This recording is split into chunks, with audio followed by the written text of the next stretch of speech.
Hey everybody, it's Old Blue Accord here, and gonna do the old exciting gas mileage video. Well, let's face it, talking about gas mileage in a car isn't that exciting. But I wanted to talk really more about mixing fuel and mixing what I like is E85, and obviously from my channel you've noticed that I talk a lot about E85, and I really like that fuel. There's quite a bit of discussion about it online. In a lot of my videos, they are kind of like an answer to some things people write online without maybe thinking it through, let's just say.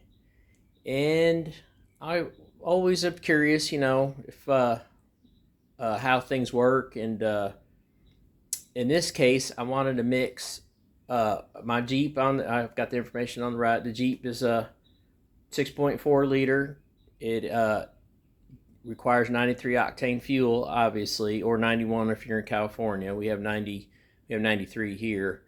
And what I was trying to do last year was, instead of just using 93 octane and paying $5 a gallon, if I could mix 87 octane, which is here in Tennessee is labeled E10, although I believe it is also E15 depending on the season, and mix that with some E85 to get a comparable 93 octane mix, but also not, obviously hurt my Jeep or cause a code or damage the engine or anything like that, which I already kind of knew that stuff wouldn't happen. I had the Honda here's E85. It has been for probably, I can't remember now, 12 years. And it's always worked well for me. Yeah, and there's a lot of things you read online, and I always try to think that people are well-meaning, but sometimes they're not. But yeah, this stuff about it's going to eat up your fuel system and corrode and absorb so much moisture out of the air, and probably unfounded. There's always a little kernel of truth to everything, but most of it's pretty unfounded. So I started last year, and I believe I did every one of those dates was a video. And the reason why I video instead of just standing here in front of the whiteboard and telling you my mileage, because I can tell you anything. I can tell you I got 17 miles on a gallon, 19 miles on a gallon, and a lot of guys do it. You can tell they've got a vehicle that averages 15 miles to the gallon. The guy's like, well, I got 22 and 25. It just goes on and on. So I videotaped myself pulling up to the pump and then showing the actual telemetry on the Jeep. So most OBD2 cars, new cars, they calculate all your mileages for you. You have an A trip meter, a B trip meter, an instant economy, and it's kind of cool. The telemetry, the information's is it's fun to see, and then you don't have to hunt for it with getting a laptop and do all that stuff. So that's one of the reasons why I kind of like using the Jeep more than some of the other vehicles I have, because you can see the instant MPG. You can see how much I've gone on a tank of fuel, and then also, as you see down in the right hand corner, so I've used the other trip meter this year just to take about 1,000 miles traveled and then get my average miles per gallon for 1,000 miles, because a lot of guys will trick you. They'll go like 5 miles and then it'll show you the mileage. Obviously they've been coasting downhill, and there's all kinds of little tricks to make the numbers skewed a little bit. So I just want to be kind of honest about what it is, and for myself too. I'm not trying to pull the wool over my own eyes, so I want to know. And that's why I do these videos, and it's kind of fun. It makes me think about problems and comments online. So one of the comments that got me started with these videos last year was, and it's always the same thing with these linear thinkers, it's, well, if I put E10 in my vehicle, I'm going to get 10% less mileage because E85 is blah, blah, blah. You can go on and on. Well, that's just not always the case. And there's a lot to fuels and chemistry and mixing of fuels and how they burn in an internal combustion engine. And one of my favorite YouTube guys, Engineering Explained, just went through a whole thing about E85 and mileage and mixing and cost, and he did a great whiteboard discussion about it, and I'll put the link down. Pretty interesting. It's kind of what I knew just by my own experimentation and then reading a little bit online. But ethanol is a really, really interesting fuel. It has some really interesting properties that gasoline does not. And of course, the big thing, and it needs to be said, is the reason why they use ethanol is we grow a lot of corn in this country, and we use corn mostly to make ethanol. You can make ethanol from just about any type of really a cellulose products. I mean, there's all kinds of different. I've heard people making it with algae and all kinds of different ways to do it, and that's kind of a really cool thing. And it's renewable. You know, that term gets thrown around a lot, but it really is. You grow an acre of corn and then make ethanol, and then take the leftover from the ethanol, the mash, and then feed it to your cows. And then next year you just grow more corn. So where oil, it's not really that renewable. Yeah, in about a million years we'll have, or several million years we'll have more, oil is being produced, but that's not really renewable in the sense that it can be renewed very quickly. And that's what I kind of like about it. It's made in America. I'm a big person on using things made in America. I don't have anything against other foreign countries, other than a lot of those Arabic countries that sell us oil are not very friendly to us or to our government, and that's kind of important since we're kind of funding some of the things they've done in the past with by buying their oil and oil money. So that's my little political statement on that. But yeah, so back to the Jeep. Yeah, it's kind of fun. The Jeep has a lot of little telemetry things, so you've got several screens. I'll probably do some screenshots and things. But so what I usually do is when I started in early April, I had been using 93 octane, and I knew your mileage of your own vehicle. It's rare that I get any more than 15 miles to the gallon in my travels. I basically stay pretty close to home. I don't drive too far to work. I don't take long trips, so my mileage is on the low side. And in my opinion, domestic vehicles don't generally get on the high side of their ratings. Like if you had a Honda or something like that, my Honda's always gotten, I know it's always gotten 28 to 30 miles to the gallon, and then 32 to 37 on the highway on long trips. I just know that. I've put over 285,000 miles on it on my own. So with the Jeep, with 68,000 miles, I pretty much know that 15 is really good. I'm really actually surprised at the 14.5 number, because that's actually on the high side. I was pulling just about a month ago. I was pulling some 13s and below, gritting my teeth. So this 14.5 has come back, and a lot of it has to do, fuel mileage and stuff, and your engine efficiency has a lot to do with ambient air temperature. So obviously in the wintertime, you're going to get a little bit worse mileage than you will in the summertime. And that's why I kind of try to start in the spring and then just do, because the temperatures are more mild, and they're more mild in the evening time also. And that kind of, you don't leave your car running, idling for a long time. In the wintertime, I let the Jeep idle quite a bit, and it really kills the gas mileage. And you can see that on all the telemetry. You can stop at a stoplight and have 18 miles to the gallon, and when you take off and then give it gas, you're down below 16 just as quick as I said that. 30 seconds. So kind of neat. It's kind of neat to see all that stuff and wrap your mind around how inefficient a gas engine is at idle, obviously.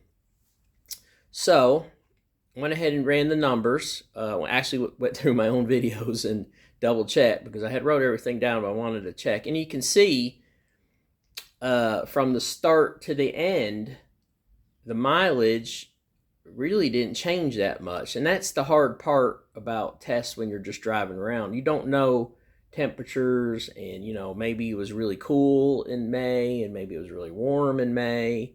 So I went through and just documented what I had on the videos. I had a few more numbers in there, but I didn't want to put them in there. Obviously there's a skip after June. So, but as you can tell, by just mixing 3 gallons of E85 and 7 gallons of regular 87 octane, which is very close to, that comes out, you can use an online calculator, that comes out to 92.7 octane rating in general terms. My mileage didn't really change. If you look at the chart to the left and the chart to the right, And that's pretty interesting. Now, of course, the cost. Now, at the time, 93 octane got very close to $5 a gallon. It was about $4.89. I didn't put all the costs down.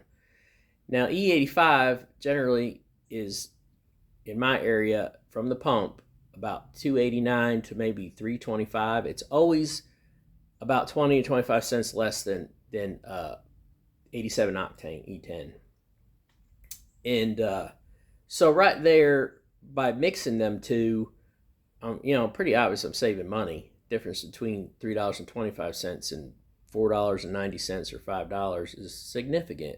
And the tank takes, I forgot to look up the Jeep's tank, but I think it can take up to 30 gallons. It's close. So you're talking $80, $90, $100 fill up on 93 octane. And that's a lot of money. I'm not complaining. I bought the vehicle for what it is. I didn't buy it for fuel mileage. I bought it for performance. And it's given me that. But you pay for it. So, yeah. So now 2023, what am I going to do? Well, I'm going to go back to where I started. And I'm going to start feeding in about 10 gallons at a time of E85 and E10 mixed. Now, a couple things to add to this. And a couple guys dinged me. It's not 30% exactly. It's 3 gallons of one fuel, 7 gallons of another. But it's not exactly 30% ethanol. E85 can vary from, I believe the state law goes from 50% to 85%. So unless you test every time, you don't know what you're getting. Now, right when I started doing that fuel mileage test, 87 E10, the government had said that they were going to go ahead and let people go to E15. Now, the stickers on the pump pretty much say E10, but then there was one sticker that said it possibly could be E15. I didn't test the fuel. I'm not going to test the fuel. I don't care. I don't care if it's 29%. I don't care if it's 32%. I don't care if it's 27% and a half. I really don't care. I just want to be able to put a decent mix of fuel and get a rough idea of what the vehicle can take and what my mileage is from that effect. So that may blow some people's mind, but you're not, if it is E82 and it's E11, I'm not going to turn around and go someplace else or anything. There's not very many E85 pumps in Knoxville, so I don't have a lot of choices of where to go. Yeah, I could buy like a 5-gallon can of E85 race fuel and then a 5-gallon can of base stock 87 possibly and mix them. It's not that scientific, guys. It really isn't. I know. And again, this goes to a lot of comments online. They're just plain silly.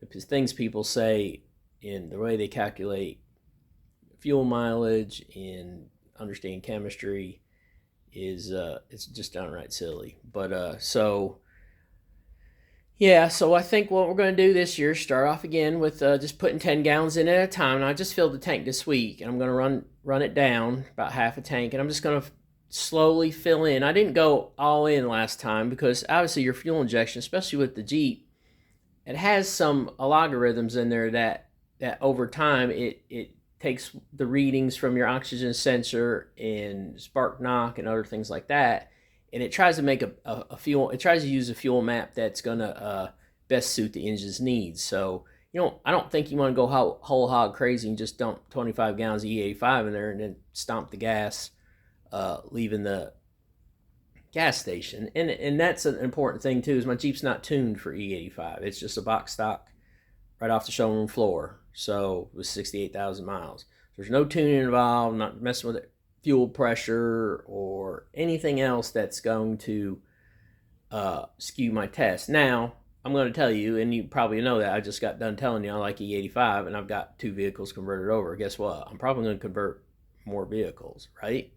So, and that's going to come down later down the line. But for the time being, this stuff about, well, you put this E85 in your tank, it's you're going to turn into green jelly and goo and eat your insides of your motor out and all that nonsense. So far, not true. So, and that's probably the most important thing, I guess, out of this video.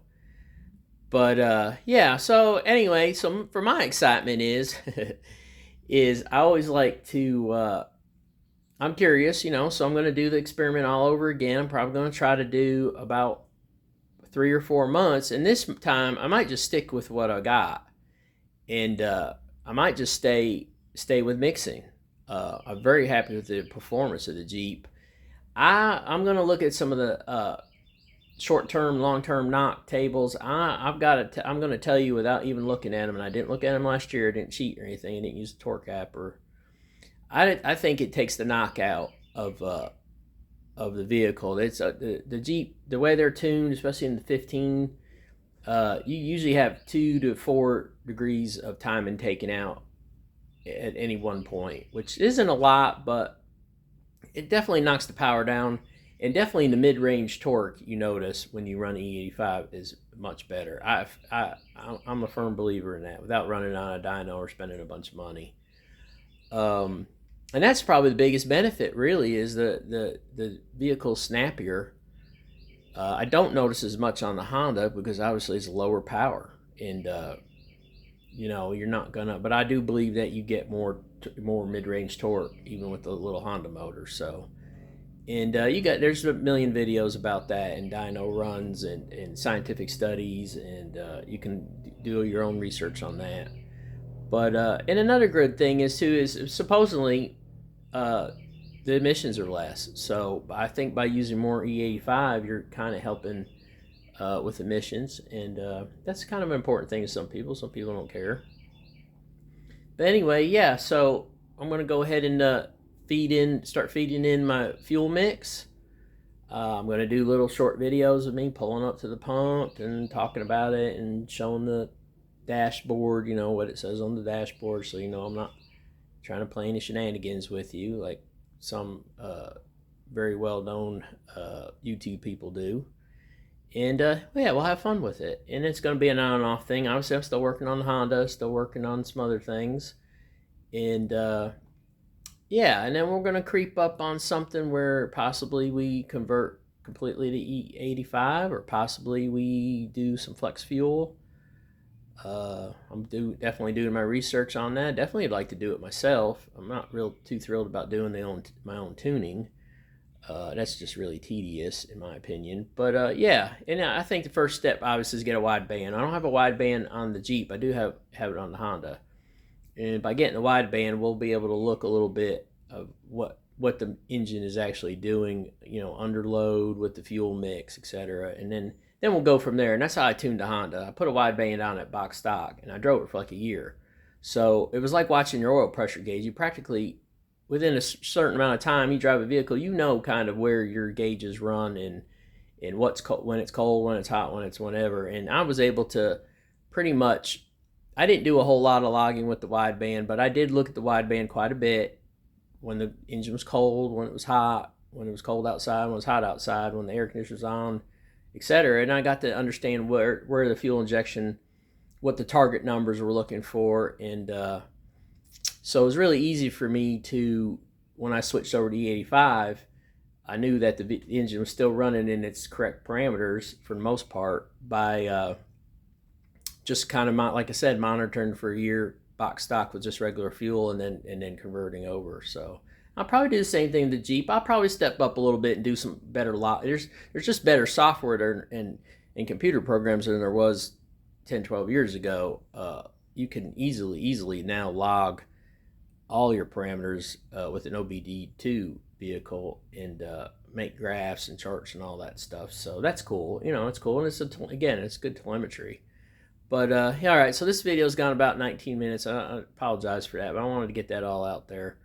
It's been a long time coming, but so that just, to me, and then again, the statement that you use 10% ethanol, you get 10% less fuel mileage is bunk. Engineering Explained did a whole write-up on it. You actually probably get better mileage in a controlled case. So, and every vehicle is different, but it's just that's just silly thinking, and it's kind of been a fun experiment for me to prove to myself that what I knew was true, you have to prove. So, well, thanks a lot. I appreciate y'all listening. Sorry again, it was 20 minutes. Go ahead and like and subscribe if you would. I appreciate all the, and I appreciate comments too, even if they're maybe sometimes negative. I'm here to learn, and hope you learn something too.